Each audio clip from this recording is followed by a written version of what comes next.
मराठा समाजाची दाढी कटिंग करायची नाही नाभिक समाजाने, असं सांगणारे तुम्ही कोण? खरं तर नाभिक समाजासह वंचित, गरीब, मायक्रो ओबीसी जे 12 बलुतेदार आहेत ते गावगाड्यामध्ये गुन्ह्या गोविंदाने राहतात. तुम्ही तुमच्या राजकीय फायद्यासाठी ही जी नौटंकी चालली ती बंद करा, मेळावे घ्यायचे बंद करा, गावगाड्यातलं वातावरण खराब करायचं, भांडणं लावायचं काम, वाद लावायचं काम सुरू केलंय. हे चालणार नाही.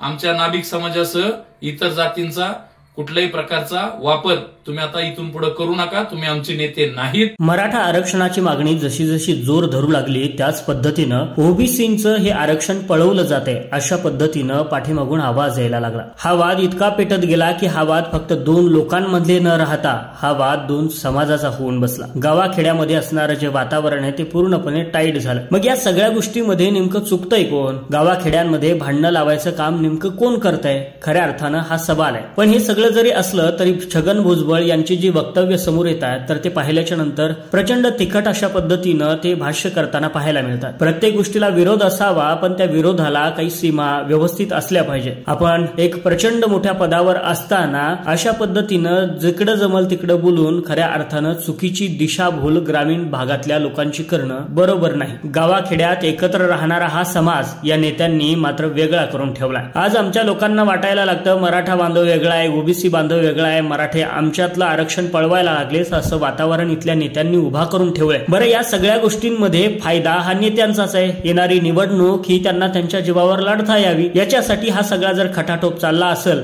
तर हा समाज कधीच या नेत्यांना माफ करणार नाही. मराठा आरक्षणाचा लढा गेल्या कितीतरी दिवसापासून सुरू आहे. त्यातच दुसरा महत्वाचा विषय म्हणजे ओबीसी नेत्यांकडून या आरक्षणाला विरोध केला जात आहे. मराठा आरक्षणाविरोधात ओबीसी मेळावे भरवले जात आहेत. या मेळाव्यात नेत्यांची भाषा प्रचंड खालच्या स्तराची पाहायला मिळते आहे. गावाखेड्यात एकोप्याने राहत असलेला हा समाज एकमेकांच्या विरोधात राजकीय हेतूसाठी पेटवला जात आहे. स्वतःच्या राजकीय स्वार्थासाठी कितीतरी वर्षाचे स्नेहाचे संबंध असणारे लोक एकमेकांच्या विरोधात उभा राहताना पाहायला मिळत आहे. ओबीसी आणि मराठा आजपर्यंत भाऊभाऊ होते पण या राजकीय मंडळ त्यांना एकमेकांचे शत्रू बनवून ठेवले आहे.